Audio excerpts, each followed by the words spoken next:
Hi hello ನಮಸ್ಕಾರ ಸ್ನೇಹಿತರೆ.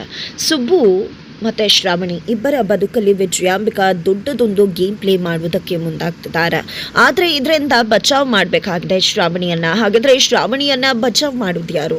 ಇಲ್ಲಿ ವಿಜಯಾಂಬಿಕಾ ಹೂಡಿರೋ ಜಾಲಕ್ಕೆ ನಿಜಕ್ಕೂ ಕೂಡ ಶ್ರಾವಣಿ ಸಿಕ್ಕಿಬಿದ್ದಿದ್ದಾರೆ. ಹಾಗಾದರೆ ಏನಾಯಿತು, ಏನು ಗೊತ್ತಾಯಿತು ಎಲ್ಲವನ್ನ ಕೂಡ ತಿಳ್ಕೋಬೇಕು ಅಂದರೆ ಈಗಲೇ ನಮ್ಮ ಈ ಚಾನಲ್ನ ಸಬ್ಸ್ಕ್ರೈಬ್ ಮಾಡಿ, ಹಾಗೆ ಒಂದು ವಿಡಿಯೋವನ್ನು ಪೂರ್ತಿಯಾಗಿ ನೋಡೋದನ್ನು ಯಾವುದೇ ಕಾರಣಕ್ಕೂ ಕೂಡ ಮರಿಬೇಡಿ. ಇಲ್ಲಿ ಶ್ರಾವಣಿ ನಿಜಕ್ಕೂ ವಿಜಯಾಂಬಿಕಾಗೆ ಬೆಚ್ಚು ಬಿದ್ದಿದ್ದಾರೆ. ಯಾಕಂದರೆ ವಿಜಯಾಂಬಿಕಾ ಎಂಥ ಖತರ್ನಾಕು, ಎಂಥ ಕುತಂತ್ರಿ ಅನ್ನೋದನ್ನು ಹುಟ್ಟಾಗಿಂದ ಕೂಡ ನೋಡ್ಕೊಂಡು ಬಂದಿದ್ದಾರೆ. ಆದರೆ ಇಲ್ಲಿ ವಿಜಯಾಂಬಿಕಾ ವೀರು ಮನೆಗೆ ಬಂದಾಗಿಂದ ಒಂದು ದೊಡ್ಡ ಸತ್ಯವನ್ನು ತನ್ನ ಒಂದು ಸೆರೆಗಲ್ಲಿ ಕಟ್ಟಿಟ್ಕೊಂಡಿದ್ರು. ಯಾರಿಗೂ ಕೂಡ ಆ ಒಂದು ವಿಷಯದಲ್ಲಿ ಸುಳ್ಳು ಹೇಳಿದ್ದಾರೆ ವಿಜಯಾಂಬಿಕಾ ಅಂತ ಒಂದು ಕ್ಷಣಕ್ಕೂ ಕೂಡ ಅನಿಸಿರಲಿಲ್ಲ. ಅಷ್ಟು ಚೆನ್ನಾಗಿ ವಿಜಯಾಂಬಿಕಾ ಆಟ ಆಡ್ಕೊಂಡು ಬಂದಿದ್ರು.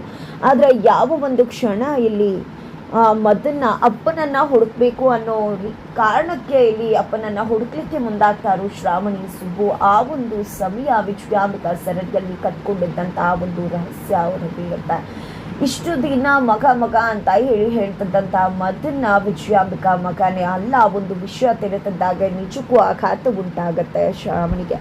ಅದ್ರ ಜೊತೆಗೆ ಇಲ್ಲಿ ಮದನ್ಗೆ ಈ ವಿಷಯವನ್ನು ತಿಳಿಸ್ಬೇಕು ಅಂತ ಅನ್ಕೋತಾರೆ ಶ್ರಾವಣಿ. ಆದರೆ ಮನೆಯವರು ಮದನ್ಗೆ ವಿಷಯ ಗೊತ್ತಾದರೂ ಕೂಡ ಅವನ ಅದನ್ನು ನಂಬುವುದಿಲ್ಲ ಅಂತ ಹೇಳ್ತಾರೆ. ಬಟ್ ಆದರೂ ಕೂಡ ಇಲ್ಲಿ ಮದನ್ಗೆ ಆಗ್ತಿರುವ ಅನ್ಯಾಯವನ್ನು ನೋಡ್ಕೊಂಡು ಸುಮ್ಮನಿರ್ಲಿಕ್ಕಾಗೋದಿಲ್ಲ ಅಂತ ಹೇಳಿ ಅದು ಶ್ರಾವಣಿ ತಿಳಿಸದೆ ಮದನ್ನ ಭೇಟಿ ಆಗ್ತಾಳೆ. ಮದನ್ಗೆ ಭೇಟಿ ಆಗುತ್ತೆ.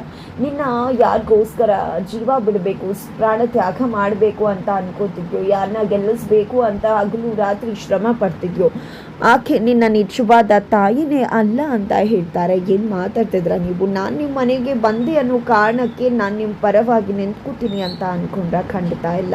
ನೀವು ಇದನ್ನೆಲ್ಲ ಮಾಡ್ತಿರೋದು ನಿಮ್ಮ ಒಂದು ಎಲೆಕ್ಷನ್ನ ಕಾರಣಕ್ಕಾಗಿ ಅನ್ನೋದು ನನಗೆ ತುಂಬ ಚೆನ್ನಾಗಿ ಗೊತ್ತಿದೆ. ಬಟ್ ಅದು ವರ್ಕೌಟ್ ಆಗೋದಿಲ್ಲ ಅಂತ ಹೇಳಿ ಮಾತನಾಡ್ತಿದ್ದಾರೆ.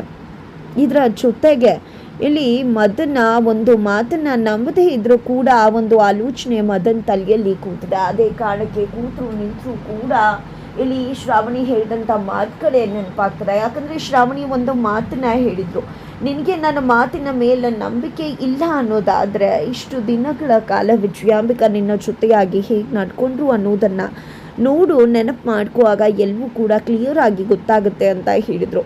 ಇಲ್ಲಿ ಇಲ್ಲ ಶ್ರಾವಣಿ ಹೇಳ್ತಿರು ಸುಳ್ಳು, ಶ್ರಾವಣಿ ನಿಜ ಹೇಳ್ತಿಲ್ಲ ಅಂತ ಹೇಳಿ ಇಲ್ಲಿ ಮದನ್ನ ಯೋಚನೆ ಮಾಡ್ತಾರೆ. ಹಾಗಂದು ಮಾತ್ರಕ್ಕೆ ಆ ಆಲೋಚನೆ ಬರದೇ ಇರುವುದಿಲ್ಲ. ಹಾಗಾಗಿ ನಾನು ಹೇಗಾದರೂ ಮಾಡಿ ಶ್ರಾವಣಿ ಮುಂದೆ ವಿಜಯಾಂಬಿಕಾನೇ ನನ್ನಮ್ಮ ಅನ್ನೋದನ್ನು ನಾನು ತೋರಿಸ್ಬೇಕು ಅಂತ ಯೋಚನೆ ಮಾಡ್ತಾರೆ. ಹಾಗಾಗಿ DNA ಟೆಸ್ಟ್ ಮಾಡಿಸೋಣ, ಆಗ ರಿಪೋರ್ಟ್ ಬರುತ್ತೆ. ರಿಪೋರ್ಟ್ನ ತೊಗೊಂಡು ಹೋಗಿ ಶ್ರಾವಣಿ ಮುಖಕ್ಕೆ ಬಿಸಾಕೋಣ, ಅವಳಿಗೆ ಗೊತ್ತಾಗತ್ತೆ ವಿಜಯಾಂಬಿಕಾನೇ ತನ್ನ ಹೆತ್ತ ತಾಯಿ ಅನ್ನೋ ರೀತಿಯಲ್ಲಿ ಇಲ್ಲಿ ಮದನ್ ಯೋಚನೆಯನ್ನು ಮಾಡ್ತಾರೆ. ಹಾಗಾಗಿ ವಿಜಯಾಂಬಿಕಾಗೆ ಗೊತ್ತಾಗದೆ ಇಲ್ಲಿ ಮದನ್ನ ವಿಜಯಾಂಬಿಕಾ ಕೂದಲನ್ನು ತೆಗೆದುಕೋತಾರೆ. ಅದನ್ನು ತೆಗೆದುಕೊಂಡಿದ್ದೆ ಆ ಒಂದು ವಸ್ತುವನ್ನು ಡಯಾಗ್ನೋಸ್ಟಿಕ್ ಸೆಂಟರ್ಗೆ ಕೊಡೋದ್ರ ಮುಖಾಂತರವಾಗಿ DNA ಟೆಸ್ಟ್ ಆಗಬೇಕಾಗಿತ್ತು. ಆಕೆ ನನ್ನ ಸ್ವಂತ ತಾಯಿನ ಇವ ಅನ್ನೋದನ್ನು ಪತ್ತೆ ಹಚ್ಚಿ ನನಗೆ ಗೊತ್ತಿದೆ ಆಕೆ ನನ್ನ ಸ್ವಂತ ತಾಯಿ ಅಂತ. ಬಟ್ ಕೆಲವೊಂದು ಜನಕ್ಕೆ ಪ್ರೂಫ್ ತೋರಿಸ್ಬೇಕಾಗಿದೆ.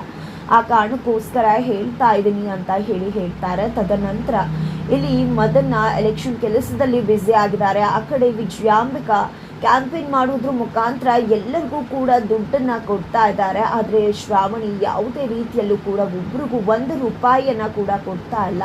ತನ್ನನ್ನು ನೋಡಿ ತಾನು ಯಾವ ರೀತಿ ಅಧಿಕಾರ ನಡೆಸ್ತೀನಿ ಅಂತ ಹೇಳ್ತಿದ್ದನೋ ಅದನ್ನು ನೋಡಿ ನನಗೆ ಊಟ ಹಾಕಿ ಜನಪರವಾಗಿರತ್ತೆ ಅಂತ ಹೇಳಿದ್ದೆ ಕ್ಯಾಂಪೇನನ್ನು ಮಾಡ್ತಿದ್ದಾಳೆ. ಇದರ ನಡುವೆ ಇಲ್ಲಿ ಮದನ್ ಕೂಡ ವಿಜಯಾಂಬಿಕಾ ಪರವಾಗಿನ ಕ್ಯಾಂಪೇನ್ ಮಾಡ್ತಿದ್ದಾರೆ. ಬಟ್ ಇಲ್ಲಿ ನಿಜಕ್ಕೂ ಶ್ರಾವಣಿಗೆ ಬೇಜಾರ ಆಗ್ತದೆ. ಆತನ ತಾಯಿನೇ ಅಲ್ಲ, ಬಟ್ ನನ್ನ ಮಾತನ್ನು ನಂಬದೆ ವಿಜಯಾಂಬಿಕಾ ಜೊತೆಯಾಗಿ ನಿಂತ್ಕೊಂಡಿದ್ದಾನಲ್ಲ ಅಂತ ಹೇಳಿ.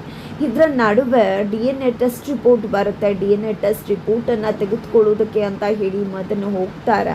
ಅಲ್ಲಿರ್ತಕ್ಕಂಥವ್ರು ನೋಡಿ, ನೀವು ಹೇಳಿದ್ರಲ್ವಾ ಆಕೆ ನಿಮ್ಮ ಅಮ್ಮ ಅಂತ, ಖಂಡಿತ ಇಲ್ಲ, ಆಕೆ ನಿಮ್ಮ ಬಯಾಲಜಿಕಲ್ ಮದರ್ ಅಲ್ಲ ಅಂತ ಹೇಳ್ತಾರೆ.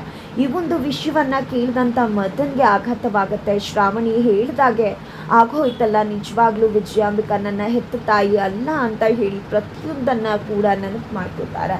ತದನಂತರ ಇಲ್ಲಿ ಶ್ರಾವಣಿ ಮನೆಗೆ ಹೋಗ್ತಾರೆ. ನೀವು ಹೇಳಿದ ನಿಜ, ತನ್ನ ಹೆತ್ತ ತಾಯಿ ಎಲ್ಲ ಅಂತ ಹೇಳಿ ಕಣ್ಣೀರು ಹಾಕ್ತಿದ್ದಾರೆ, ಕುಗಾಡ್ತಿದ್ದಾರೆ, ತುಂಬ ಅಂದರೆ ತುಂಬ ಬೇಜಾರು ಮಾಡ್ಕೊಂಡಿದ್ದಾರೆ, ಕುಡಿದು ಹೋಗಿದ್ದಾರೆ.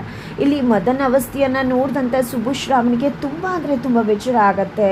ಏನಿದು ಪಾಪ ಮದನ್ನ ತನ್ನ ತಾಯಿ ಅಂತ ಅಂದ್ಕೊಂಡಿದ್ದೆ ಅವ್ರನ್ನ ತಾಯಿ ಅಲ್ಲ ಅಂತ ಹೇಳ್ತಿದ್ರಿಂದಾನೆ ಇಷ್ಟು ಕುಸಿದು ಹೋಗಿದಾನಲ್ಲ ಅಂತ ತುಂಬ ಅಂದರೆ ತುಂಬ ಬೇಜಾರಾಗತ್ತೆ. ತದನಂತರ ನೀವು ಹೇಳಿದ ಎಲ್ಲವೂ ಕೂಡ ನಿಜ ಆಯಿತು ಅಂದಮೇಲೆ ಖಂಡಿತ ಈಕೆ ನನ್ನ ಹೆತ್ತ ತಾಯಿ ಅಲ್ಲ ಅನ್ನೋದು ನಿಮಗೆ ಗೊತ್ತಿತ್ತು ಅಂದಮೇಲೆ ನಿಜವಾಗ್ಲೂ ನನ್ನ ಹೆತ್ತ ತಾಯಿ ಯಾರು ಅನ್ನೋದು ಕೂಡ ನಿಮಗೆ ಗೊತ್ತಿರಬೇಕಲ್ವಾ ಅಂತ ಹೇಳ್ತಾರೆ. ಇಲ್ಲಿ ಶ್ರಾವಣಿಗೆ ಗೊತ್ತಿಲ್ಲ, ಜಸ್ಟ್ ವಿಜಯಾಂಬಿಕಾ ಅಲ್ಲ ಅಮ್ಮ ಅಲ್ಲ ಅನ್ನೋದಷ್ಟೇ ಗೊತ್ತಾಗಿದೆ. ಹಾಗಾಗಿ ಸ್ವಲ್ಪ ಸಮಯ ಕೊಡು ಮದನ್, ಖಂಡಿತ ನಿನ್ನಮ್ಮ ಯಾರು ಅನ್ನೋದನ್ನು ಹುಡುಕಿ ಪತ್ತೆ ಹಚ್ತೀವಿ ಅಂತ ಹೇಳ್ತಾರೆ. ಇಷ್ಟು ದಿನ ಮದನ್ ಅಪ್ಪನಿಗೋಸ್ಕರ ಹುಡುಕ್ತಾ ಇದ್ರು, ಯಾರನ್ನೂ ಅಪ್ಪ ಅಂದ್ಕೊಂಡು ವಿಜಯಾಂಬಿಕಾಗೆ ಮೋಸ ಆಗಿದೆ ಅಂದ್ಕೊಂಡಿದ್ದೆ ನನ್ನಮ್ಮ ಅಂತ ಹೇಳಿ ತುಂಬಾ ಸಾಕಷ್ಟು ತ್ಯಾಗ ಮಾಡಲಿಕ್ಕೂ ಕೂಡ ಮುಂದಾಗಿದ್ರು ಮದನ್. ಬಟ್ ಇವತ್ತು ಆಕೆ ನನ್ನ ತಾಯಿ ಅಲ್ಲ ಅಂತ ಗೊತ್ತಾಗ್ತಿದ್ದಾಗೆ ಸಿಡಿದಿದ್ದಾರೆ. ತನ್ನ ಸ್ವಂತ ಅಮ್ಮ ಯಾರು ಅನ್ನೋದನ್ನು ತಿಳ್ಕೋಬೇಕು ಅಂತ ಹಪ್ಪಿಸ್ತಿದ್ದಾರೆ. ಇಲ್ಲಿ ಶ್ರಾವಣಿ ಸುಬ್ಬು ಇಬ್ಬರು ಕೂಡ ಮದನ್ ತಾಯಿ ಯಾರು ಅನ್ನೋದನ್ನು ಪತ್ತೆ ಹಚ್ಚಲಿಕ್ಕೆ ಮುಂದಾಗ್ತಾರೆ. ಇಲ್ಲಿ ಶ್ರಾವಣಿ ಎಲೆಕ್ಷನ್ ಕಡೆ ಗಮನ ಕೊಟ್ಟಿದ್ರೆ, ಆ ಕಡೆ ಸುಬ್ಬು ಮತ್ತು ಪದ್ದು ಮದನ ಅಮ್ಮ ಯಾರು ಅನ್ನೋದನ್ನು ಹುಡುಕೋದ್ರ ಕಡೆ ಗಮನ ಕೊಟ್ಟಿದ್ದಾರೆ. ಕೊನೆಗೂ ಕೂಡ ಇಲ್ಲಿ ಮದನ್ ಅಮ್ಮನ ಬಗ್ಗೆ ಸುಳಿವು ಸಿಕ್ಕೇ ಬಿಡುತ್ತೆ. ಹಾಗಾಗಿ ಇಲ್ಲಿ ಶ್ರಾವಣಿ ಮದನನ್ನ ಮನೆ ಕರೀತಾರೆ. ನಿಮ್ಮಮ್ಮ ಎಲ್ಲಿದ್ದಾರೆ ಏನು ಎಲ್ಲ ಕೂಡ ಗೊತ್ತಾಗಿದೆ, ಬಾ ಮದನ್ ಅಂತ ಹೇಳ್ತಾರೆ. ಫೈನಲಿ ಮದನ್ ಶ್ರಾವಣಿ ಮತ್ತು ಸುಬ್ಬು ಜೊತೆ ಒಂದು ಹಾಸ್ಪಿಟಲ್ಗೆ ಹೋಗ್ತಾರೆ. ತನ್ನ ತಾಯಿ ಹಾಗಿದ್ರೆ ಹಾಸ್ಪಿಟಲಲ್ಲಿ ಇದ್ದಾರೆ ಅಂತ ಹೇಳಿ ತುಂಬಾ ನೊಂದ್ಕೋತಾರೆ. ಅದರ ನಡುವೆ ಯಾರಿಲ್ಲಿ ನನ್ನ ಅಮ್ಮ ಅಂದಾಗ ಯಾರೋ ಒಬ್ಬರನ್ನ ಅಂದರೆ ಅವ್ರ ಅಮ್ಮನ್ನೇ ತೋರಿಸ್ತಾರೆ ಶ್ರಾವಣಿ ಮತ್ತು ಸುಬ್ಬು. ಕೊನೆಗೂ ಅಲ್ಲಿಗೆ ಹೋದಂಥ ಮದನನ್ನು ನೋಡಿ ಆಕೆ ಕಿರ್ಚ್ಕೋತಿದ್ದಾರೆ. ನನ್ನ ಮಗ ಬದುಕಿದ್ದಾನೆ, ನನ್ನ ಮಗ ಬರ್ತಾನೆ ಅಂತ ಹುಚ್ಚಿ ಥರ ಮಾತನಾಡ್ತಿದ್ದಾರೆ. ಈ ಒಂದು ಸ್ಥಿತಿಗೆ ವಿಜಯಾಂಬಿಕಾ ಕಾರಣ ಅನ್ನೋದು ಮದನ್ಗೆ ಗೊತ್ತಾಗುತ್ತೆ. ಹಾಗಾಗಿ ಸುಬ್ಬು ಶ್ರಾವಣಿ ಜೊತೆ ಸೇರಿ ಎಲೆಕ್ಷನ್ನಲ್ಲಿ ಇವ್ರಿಗೆ ಸಹಾಯ ಮಾಡೋದ್ರ ಮುಖಾಂತರ ವಿಜಯಾಂಬಿಕಾನ ಎಲೆಕ್ಷನ್ನಲ್ಲಿ ಸೋಲಿಸುವುದೇ ನನ್ನ ಗುರಿ ಅಂತ ಹೇಳಿ ಮದನ್ ಹೇಳ್ತಿದ್ದಾರೆ. ನೇರವಾಗಿ ಪ್ರಶ್ನೆ ಮಾಡಿದ್ರೆ ಖಂಡಿತ ವಿಜಯಾಂಬಿಕಾ ಮದನ್ ಕತ್ತಿಯನ್ನೇ ಮುಗಿಸ್ತಾರೆ. ನನ್ನ ಹೆಂಡತಿ ಮಗುವಿಗೆ ತೊಂದರೆ ಆಗತ್ತೆ ಅನ್ನೋದು ಮದನ್ಗೆ ಗೊತ್ತಿತ್ತು. ಹಾಗಾಗಿ ಹಿಂದಿನಿಂದ ಇಲ್ಲಿ ಚೊಳ್ಳೆ ಹಣ್ಣು ತಿನ್ನಿಸೋದಕ್ಕೆ ಮದನ್ ಮುಂದಾಗಿದ್ದಾರೆ. ಆದರೆ ಈ ಒಂದು ವಿಷಯ ವಿಜಯಾಂಬಿಕಾಗೆ ಗೊತ್ತಾಗ್ಬಿಡತ್ತೆ. ಮದನ್ನ ಶ್ರಾವಣಿ ಮತ್ತು ಸುಬ್ಬು ಜೊತೆ ಇದ್ದಾರೆ ಅಂತ ಹೇಳಿ ಗೊತ್ತಾಗಿದ್ದೆ ತಡ ಸಿಡಿಮಿಡಿಗೊಳ್ತಾರೆ, ಕಪಾಳಕ್ಕೆ ಬಾರಿಸ್ತಾರೆ. ಆದರೆ ಬುದ್ಧಿವಂತ ಮದನ್ ತುಂಬ ಚೆನ್ನಾಗಿ ಎಸ್ಕೇಪ್ ಆಗ್ತಾರೆ. ಅಮ್ಮೋಮ್ ನೀನು ಅಂದ್ಕೊಂಡಿರೋ ಹಾಗಲ್ಲ, ನಾನು ಅವ್ರ ಜೊತೆ ಇರಬಹುದು, ಬಟ್ ಅವರ ಪ್ಲ್ಯಾನ್ ಏನು ಅನ್ನೋದನ್ನು ತಿಳ್ಕೊಳ್ಳೋಕ್ಕೋಸ್ಕರ ನಾಟಕ ಮಾಡ್ತಾ ಇದ್ದೀನಿ, ಬಟ್ ಯಾವತ್ತಿದ್ರು ನಾನು ನಿನ್ನ ಪಾರ್ಟಿನೇ ಅಂತ ಹೇಳ್ತಾರೆ. ವಿಜಯಾಂಬಿಕಾಗೆ ಸಮಾಧಾನವಾಗುತ್ತಾ. ಇದರ ನಡುವೆ ಇಲ್ಲಿ ಮದನ್ನ ಸುಬ್ಬು ಮತ್ತು ಶ್ರಾವಣಿಯನ್ನು ಗೆಲ್ಲಿಸೋದಕ್ಕೆ ಮುಂದಾಗ್ತಾ ಇದ್ದರೆ ವಿಜಯಾಂಬಿಕಾ ಬೇರೆ ರೀತಿಯಲ್ಲಿ ಶ್ರಾವಣಿನ ಲಾಕ್ ಮಾಡಿ ಜೈಲಿಗೆ ಕಳಿಸೋದಕ್ಕೆ ಅಂತ ಮುಂದಾಗ್ತಾರೆ. ಒಂದು ಹುಡುಗಿಗೆ ಏನನ್ನೋ ಕೊಟ್ಟು ಆಕೆಯ ಒಂದು ಬ್ಯಾಗಲ್ಲಿ ಇಟ್ಬಿಡು ಅಂತ ಹೇಳ್ತಾರೆ. ಅದೇ ರೀತಿಯಾಗಿ ಆ ಹುಡುಗಿ ಆ ಒಂದು ವಸ್ತುವನ್ನು ಬ್ಯಾಗಲ್ಲಿ ಇಡ್ತಾರೆ. ತಕ್ಷಣ ಇಲ್ಲಿ ಪೊಲೀಸರನ್ನ ಕಳಿಸ್ತಾರೆ ವಿಜಯಾಂಬಿಕಾ. ನಮಗೆ ಡೌಟ್ ಇದೆ ಅಂತ ಹೇಳಿ ಬ್ಯಾಗೆಲ್ಲ ಚೆಕ್ ಮಾಡ್ತಾರೆ. ರೆಡ್ ಹ್ಯಾಂಡ್ ಆಗಿ ಶ್ರಾವಣಿಯನ್ನು ಹಿಡಿದು ಹಾಕ್ತಾರೆ. ಈಗ ನೀವು ಏನೂ ಮಾಡೋಕ್ಕಾಗಲ್ಲ ಅಂತ ಹೇಳಿದೆ ಎಳ್ಕೊಂಡು ಹೋಗ್ತಿದ್ದಾರೆ ಶ್ರಾವಣಿಯನ್ನು. ಇದನ್ನು ನೋಡಿದಂಥ ಸುಬ್ಬುಗೆ ಏನು ಮಾಡಬೇಕು ಗೊತ್ತಾಗ್ತಿಲ್ಲ. ಬಟ್ ಇದೆಲ್ಲವನ್ನ ಕೂಡ ತಿಳಿದಿರ್ತಕ್ಕಂಥ ಮದನ್ ಎಂಟ್ರಿ ಕೊಡೋದ್ರ ಮುಖಾಂತರ ಇಲ್ಲಿ ಶ್ರಾವಣಿಯನ್ನು ಕಾಪಾಡಲಿಕ್ಕೆ ಮುಂದಾಗ್ತಿದ್ದಾರೆ. ಹಾಗಿದ್ರೆ ಏನಾಗುತ್ತೆ ಮುಂದೆ? ಇದ ಕಡೆ ವಿಜಯಾಂಬಿಕಾಗೆ ಬುದ್ಧಿ ಕಲಿಸ್ಬೇಕು ಅನ್ನೋ ಕಾರಣಕ್ಕೆ ಮದನ್ ಸರಿಯಾದ ಪೆಟ್ಟನ್ನು ಕೊಡೋದ್ರ ಮುಖಾಂತರ ತನ್ನ ತಾಯಿಯನ್ನು ಇಲ್ಲಿ ವಿಜಯಾಂಬಿಕಾ ಮುಂದೆ ತಂದು ನಿಲ್ಲಿಸ್ತಾರೆ. ಏನಾಗತ್ತೆ ಅನ್ನೋದನ್ನು ತಿಳ್ಕೊಬೇಕು ಅಂದರೆ ಈಗಲೇ ನಮ್ಮ ಈ ಚಾನಲ್ನ ಸಬ್ಸ್ಕ್ರೈಬ್ ಮಾಡಿ ಮುಂದಿನ ವೀಡಿಯೋಗೋಸ್ಕರ ವೆಯ್ಟ್ ಮಾಡೋದನ್ನು ಯಾವುದೇ ಕಾರಣಕ್ಕೂ ಕೂಡ ಮರಿಬೇಡಿ.